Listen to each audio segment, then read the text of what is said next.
Gokulashtami special आज आपण गोविंद लाडू सुदामा लाडू बनवून घेतलेले आहे।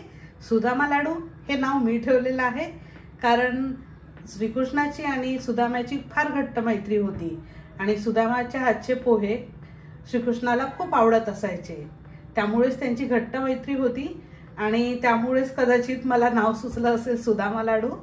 रेसिपी अगदी सोपी आहे, 15 मिनिटात होणारे लाडू आहे। चला तर रेसिपीला सुरुवात करूया। नाविन्यपूर्ण आणि पारंपरिक रेसिपीसाठी प्रियाज कुकिंगला सबस्क्राइब करा, बेल आयकॉन क्लिक करा, त्यामुळे येणाऱ्या व्हिडिओचे नोटिफिकेशन तुम्हाला मिळतील। श्रीकृष्ण जन्माष्टमी स्पेशल आज आपण गोविंद लाडू सुदामा लाडू बघणार आहोत। त्यासाठी मी 1.5 कप इथे पोहे घेतलेले आहेत। खमंग भाजून घेऊया। याचा आपल्याला कलर बदलू द्यायचा नाही आहे, पण अगदी फ्लफी होतपर्यंत आपल्याला भाजून घ्यायचे आहे। गोविंद लाडू हे नाव आधी होतं कारण मी आज कपाट आवरत होते, त्यात मला एक पुस्तक दिसलं, माझ्या माईने दिलेलं, माझ्या आईच्या आईने दिलेलं मला। त्यात हे गोविंद लाडूची रेसिपी होती, त्यामुळे मला तुम्हाला दाखवावीशी वाटली कारण 2 वर्षापूर्वी गोपाळकाला कसा बनवायचा त्याची सुद्धा मी रेसिपी अपलोड केली होती। त्यानंतर तीच काय रेसिपी म्हणून आज आपण सुदामाचे लाडू गोविंदी लाडू बघणार आहोत। अगदी चवीला खूप अप्रतिम होतात। पोह्याचा चटका लागेल इतपत आपल्याला भाजून घ्यायचे आहे कारण भाजल्यानंतर हे फुलतात। खमंग असे परतून घेतलेले आहे, अगदी हाताने दबते आहे म्हणजे प्रॉपर आपले भाजले गेलेले आहेत। काढून घेऊया। त्यानंतर त्याच पॅन मध्ये 2 चमचे मी खसखस घालून घेते आहे। ही सुद्धा आपल्याला खमंग अशी परतून घ्यायची आहे, भाजून घ्यायची आहे कारण खसखस लगेच जळते। 1 ते 2 मिनिटच आपल्याला परतून घ्यायची आहे। त्यानंतर खसखस काढून घेते आहे। त्यानंतर त्याच पॅन मध्ये 2 चमचे तीळ घालून घेते आहे। तीळ अगदी ऑप्शनल आहे, त्या पुस्तकात तीळ घालायचं असं दिलं नव्हतं, पण तीळ आरोग्यास चांगले असतात त्यामुळे मी तीळ घातलेले आहे। तुम्ही स्किप सुद्धा करू शकता।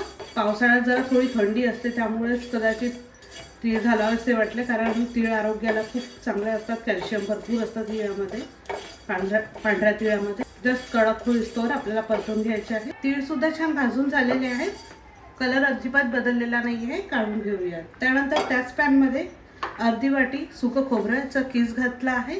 हा विकतचा घातला आहे सुकं खोबऱ्याचा किस।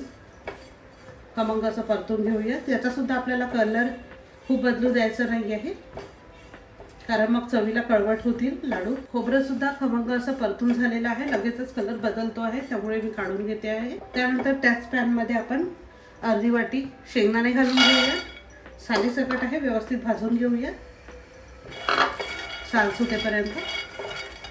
शेंगदाणे सुद्धा खमंग परतून झालेले आहेत, अगदी साल सुटते आहे। शेंगदाणे सुद्धा काढून घेऊया। सर्व साहित्य आपण भाजून घेतलेले आहेत। फक्त खजूर 4 ते 5 खजूराच्या बिया सीड काढून घेतलेली आहे, बी काढून घेतलेली आहे आणि पाऊण वाटी मी इथे गूळ घेतलेला आहे। हे सर्व साहित्य आपण मिक्सर मध्ये लावून बारीक करून घेऊया। सुरुवातीला मी इथे पोहे घालते आहे।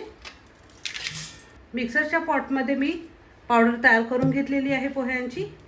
त्यानंतर यात भाजलेले शेंगदाणे, त्यानंतर सुकं खोबरं, तीळ हे सर्व साहित्य घालून परत एक फाईन पावडर तयार करून घेऊया। त्यानंतर यातच मी खजुराचे बिया घालून घेते आहे।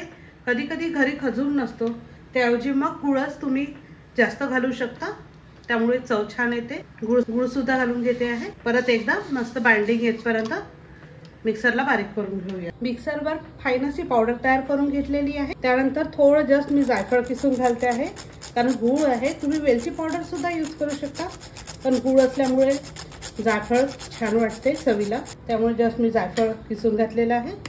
एकत्रित मिक्स करून घेऊया।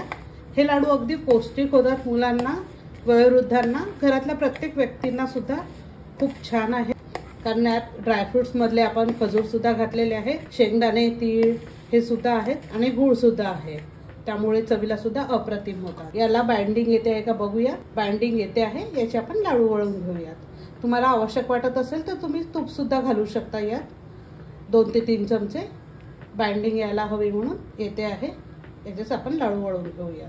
मस्त अशा प्रकारे आपला लाडू तयार झालेला आहे। परत वळून घेऊया, बघू शकता।